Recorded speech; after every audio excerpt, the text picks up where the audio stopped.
সুদা লাআল্লাকুম তুরহামুন। তোমরা নামাজ কায়েম করো, যাকাত প্রদান করো, রাসূলের অনুগত করো, যাতে তোমাদের উপর আল্লাহ তাআলা আমাদের শিক্ষা হয়।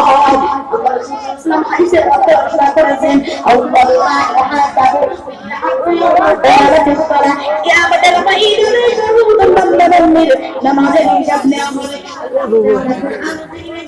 ঘোষণা করেছেন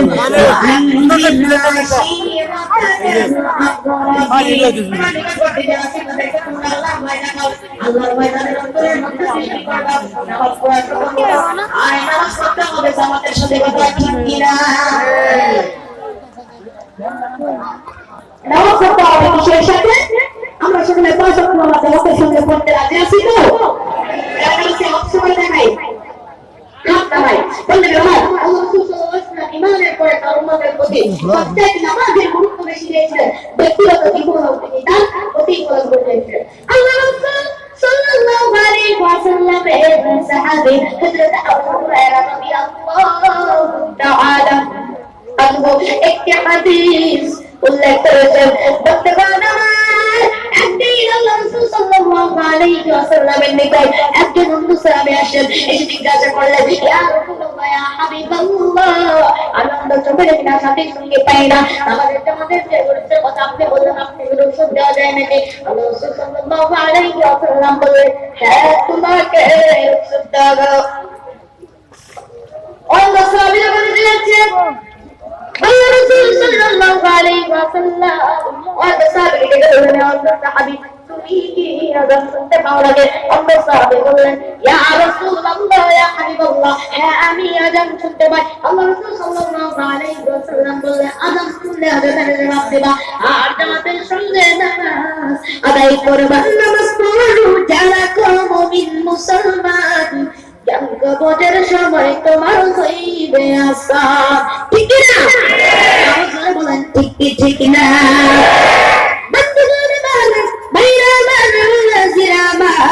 আল্লাহ রাসূল সাল্লাল্লাহু আলাইহি ওয়াসাল্লাম হাদিসের মধ্যে আরো ঘোষণা করেছেন, সালাতু মিফতাহুল জান্নাহ, নামাজ মেশে সবই, নামাজ মেশে তালা খোলা যাবে না। আল্লাহর বান্দা-বান্দি যদি দুনিয়ার জন্য নামাজ ছেড়ে দেয় অথবা নামাজ ত্যাগ করে, তাহলে হাতে মরণে কবরে নিজের কাছে পৌঁছাতে সে ব্যক্তি শাস্তি পাবে। রুজি রোজগার বারবাদ করে নেওয়া হয়, যদি হতে না হবে সেটা আপনি করতে গেলে তার কোনো ফল পাবে না। তার বান্দা তার জন্য যদি দোয়া করে সে দোয়া কবুল হবে না। সে ব্যক্তি বিষয় মৃত্যুবরণ করে, সে বিপদ অবস্থায় মৃত্যুবরণ করে। এই পৃথিবীর মধ্যে যত সমুদ্র আছে, সমস্ত সমুদ্রের মাছ যদি তাকে মানুষ মাখিয়ে দিতে হয়, তার পিপাসা কোনো জমি মিটবে না, সে বিপদ অবস্থায় মৃত্যুবরণ করে। এই পৃথিবীতে যত খাবার আছে, যত ভালো ভালো খাবার আছে, সব তাকে খাইয়ে দেওয়া হয়, তার মরণের সময় ক্ষুধা কোনো জন্য মিটবে না। বেনামাজি ক্ষুধার্ত অবস্থায় মৃত্যুবরণ করবে। তার প্রতি সন্তুষ্ট হবেন আর আল্লাহ তাআলা যার প্রতি সন্তুষ্ট হবেন সে কি জান্নাতে যাবে না জাহান্নামে যাবে? কোথায় যাবে? জাহান্নামে যাবে। বন্ধুগণ আমার, আমার আল্লাহ তার প্রতি অসন্তুষ্ট হবেন, সে জাহান্নামী হবে। আর বেনামাজির কবরের মধ্যে একটা শব্দ হবে, সেই শব্দটা বলবে, আমার পরওয়ারদিগারে আলম, আমার মাওলা আমাকে হুকুম দিয়েছেন যে তুমি ফজরের নামাজ ত্যাগ করার জন্য সূর্যোদয় পর্যন্ত, আবার যোহর নামাজ ত্যাগ করার জন্য আসর পর্যন্ত, আসর নামাজ ত্যাগ করার জন্য মাগরিব পর্যন্ত, মাগরিবের নামাজ ত্যাগ করার জন্য এশা পর্যন্ত, এশার নামাজ ত্যাগ করার জন্য ভোর পর্যন্ত তোমাকে আমি দংশন করতে থাকবো। আর সাথে যদি একবার দংশন করে 70 রোজা তোমাকে নিচে চলে যাবে। কিয়ামত পর্যন্ত এরকম কঠিন আযাবে সে ব্যক্তি গ্রেফতার থাকবে।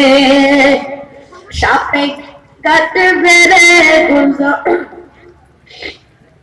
সাপে কাটবে রে গুলজার, মারবে রে কঠিন আযাব হইবে শোনো বেনামাজির কবর। ইগোদা সাপে কাটবে রে গুলজার, মারবে রে, যা সমস্যা হলে থাক, সাপে কাটবে রে গুলজার, মারবে রে কঠিন আযাব হইবে শোনো বেনামাজির কবরে। বেনামাজির কবরেতে ভয়ঙ্কর সময় আসিবে, ঢুকাই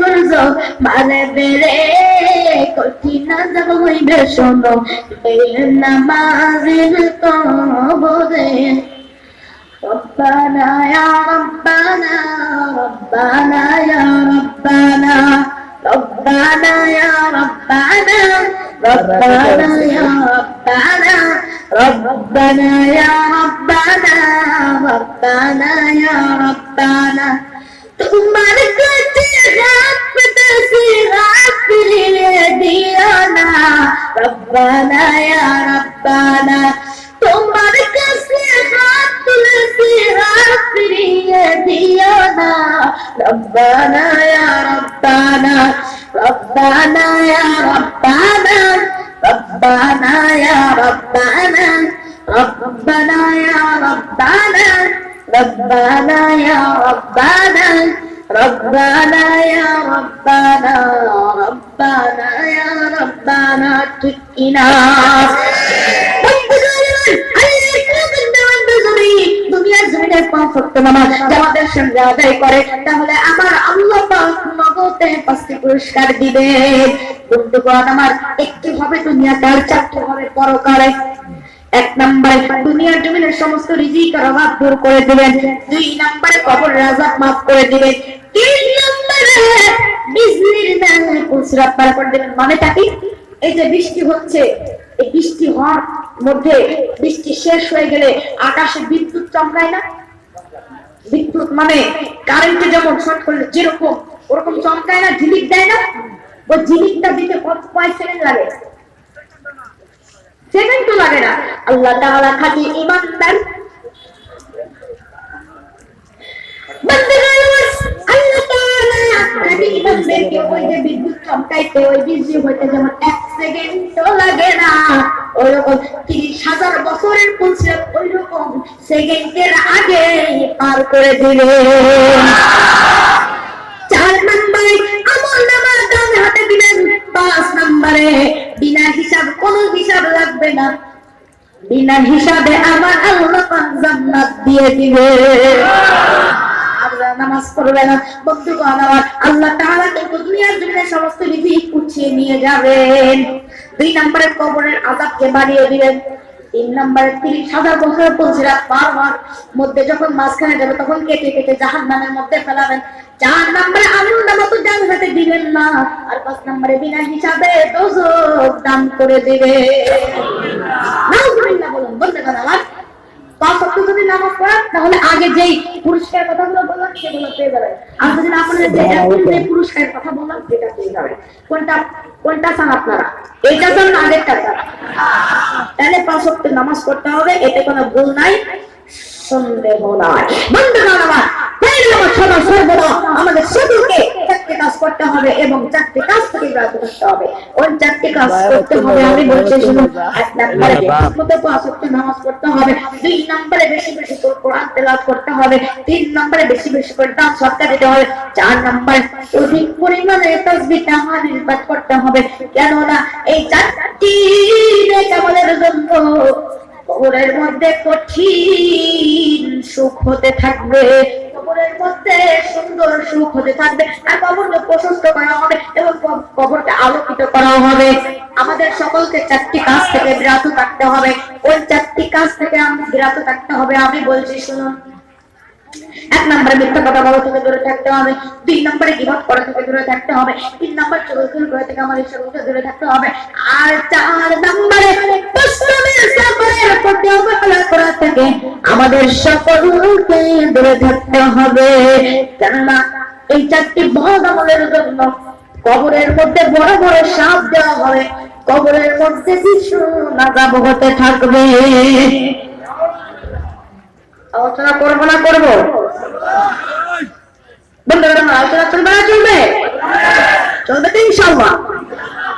তাহলে শুনেন আপনারা, তাহলে আপনারা সকলে 5 ওয়াক্ত নামাজ পড়বে, কিন্তু শুক্রবারের নামাজটাকেও ছাড়বেন না।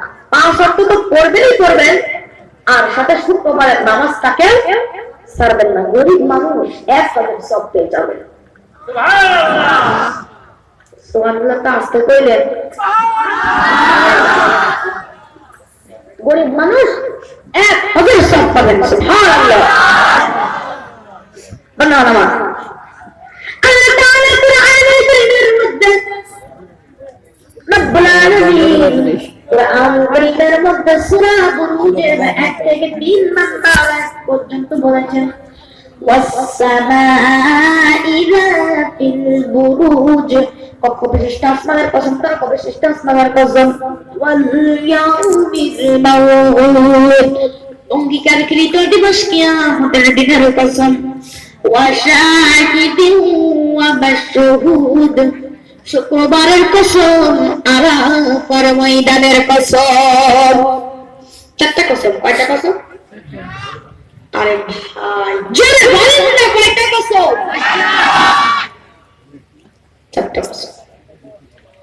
ভাইয়া আমার বাবাদের শুক্রবারের কসম আল্লাহ রাব্বুল আলামিন কেন খেলেন? কেননা হাদিস শরীফের মধ্যে এসেছে শুক্রবার হলো সাপ্তাহিক ঈদের দিন। আরে ভাই একটু জোরে বলেন না সুবহানাল্লাহ। জবানটা কি শুনতে কষ্ট হয়? আমরা মনে করি যে আমাদের কাছে বছরে শুধু 2টা ঈদ আসে, এটা হবে? আমাদের কাছে প্রতি সপ্তাহে সপ্তাহে ঈদ আসে। সুবহানাল্লাহ। শুক্রবার সপ্তাহে ঈদের দিন। আল্লাহ তাআলা সপ্তাহে 7 দিনকে কিন্তু শুক্রবার দিয়ে সাজিয়েছেন। ইয়া আইয়ুহাল্লাযীনা আমানু ইযা নুদিয়া লিস-সালাতি মিন ইয়াউমিল জুমআহ ফাসাউ ইলা যিকরিল্লাহি ওয়া যারুল বাই', ذلكم خير لكم إن كنتم تعلمون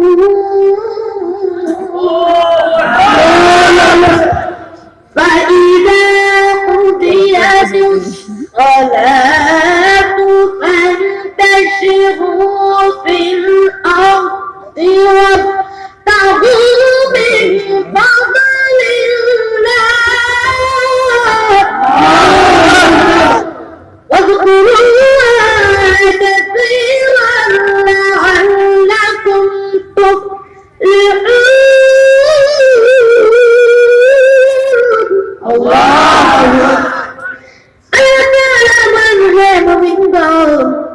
যখন জুম্মার দিনে জুম্মার নামাজের জন্য আযান দেওয়া হয় তখন তোমরা আল্লাহর জিকিরের দিকে ধাবিত হও এবং ক্রয় বিক্রয় অথবা বেচা কিনা ত্যাগ করো, এটা তোমাদের জন্য অধিক উত্তম যদি তোমাদের মাথার মধ্যে কিছু মগজ থাকে আর মগজে যদি জ্ঞান থাকে। আর যখন নামাজ সমাপ্ত হয় তখন তোমরা আল্লাহর জমিনের উপর চলাফেরা করো এবং তোমরা আল্লাহর দেহরাজি খুঁজতে থাকো এবং তোমরা আল্লাহকে অধিক পরিমাণে স্মরণ করতে থাকো যেন তোমাদের সফলতা লাভ হয়।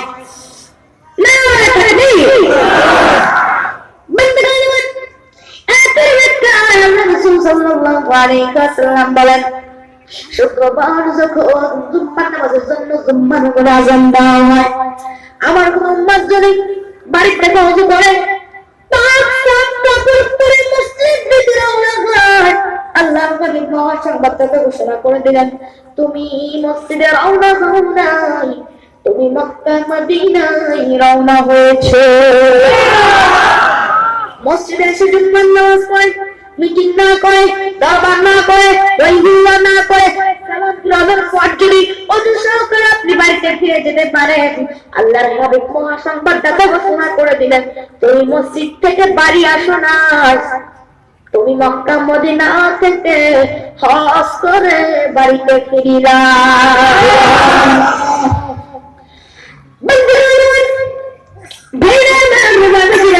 আল্লাহ তাআলা কুরআনুল কারীমের মধ্যে কিন্তু ঘোষণা করেছেন, কি ঘোষণা করেছেন? যে হাবিব আমার, আমি আপনাকে কিন্তু মর্যাদাশীল করে দুনিয়াতে প্রেরণ করেছি। ইয়া আইয়ুহান নাবিয়্যু ইন্না আরসালনাকা শাহিদান ওয়া মুবাশশিরান ওয়া নাযীরা ওয়া দা'iyan ইলাল্লাহি বিইذনিহি وسراجا منيرا لا إله إلا الله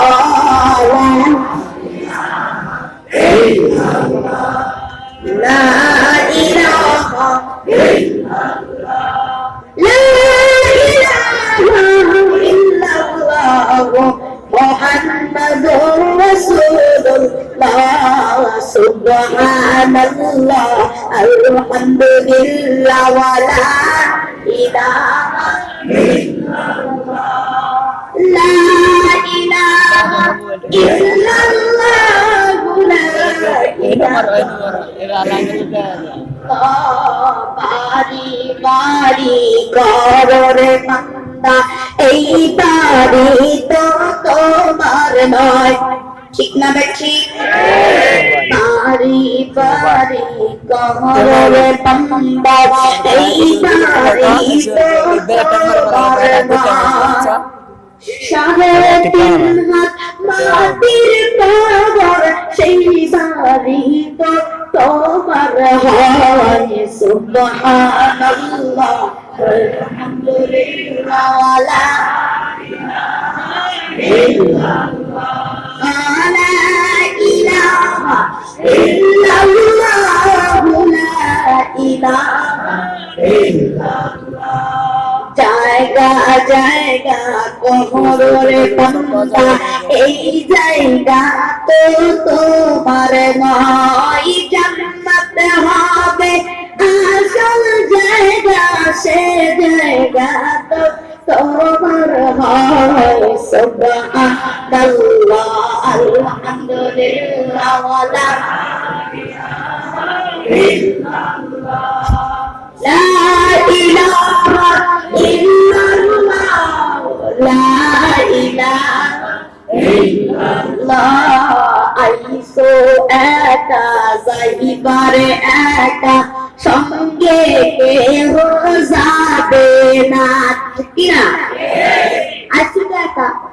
নাকি যাবো বন্ধু বান্ধবদের নিয়ে নাকি আইসো একা যাইবো একা আইসো একা যাইবারে একা সঙ্গে কেহ যাইবে না বুক ভাসাইয়া কাঁদবে সব মরে গেলে কাঁদে না মরে গেলে বুক ভাসায় কাঁদবে না যত কাঁদো বাঁচাতে পারবে মরা আছে মরবে আইসো একার যাইবারে একা সঙ্গে কেহ যাবে না বুক ভাসাইয়া কাঁদবে সবাই রাখতে কেহ পারবে না সুবহানাল্লাহ আলহামদুলিল্লাহ ওয়ালা ইলাহা ইল্লাল্লাহ লা ইলাহা ইল্লাল্লাহ ইলাহা ইল্লাল্লাহ এমন দেশে যাইতে হবে যেই দেশের নাই সাথী এমন ঘরে শুইতে হইবে যেই ঘরে নাই বাতি সুবহানাল্লাহ আলহামদুলিল্লাহ লা ইলাহা ইল্লাল্লাহ লা ইলাহা ইল্লাল্লাহ লা ইলাহা ইল্লাল্লাহ এমন দেশে যাইতে হবে যেই দেশের নাই ঠিকানা এমন ঘরে শুইতে হবে যেই ঘরের নাই বিছানা সুবহানাল্লাহ আলহামদুলিল্লাহ লা ইলাহা ইল্লাল্লাহ লা ইলাহা ইল্লাল্লাহ লা ইলাহা ইল্লাল্লাহ দলে দলে চলরে বান্দা দল সারিয়া যাইও না তাহলে দলে চলর মুমিন দল সারিয়া যাইও না আল্লাহ ওয়ালাদের দল সারিয়া ধ্বংস তুমি হইও না সুবহানাল্লাহ আলহামদুলিল্লাহ ওয়ালা লা ইলাহা ইল্লাল্লাহ লা ইলাহা ইল্লাল্লাহ দাইনে মাটি বামে মাটি নিচে মাটি বিছানা উপরের দিকে তাকাই দেখবে কাঁচা বাঁশের সামানা সুবহানাল্লাহ আলহামদুলিল্লাহ ওয়ালা ইলাহা ইল্লাল্লাহ লা ইলাহা ইল্লাল্লাহ লা ইলাহা ইল্লাল্লাহ লা ইলাহা ইল্লাল্লাহ মুহাম্মাদুর রাসূলুল্লাহ বন্ধুগণ আমার ভাইরা আমার তখন তো একদিন সবাই আপন হবে কি হবে না তখন আমার আপন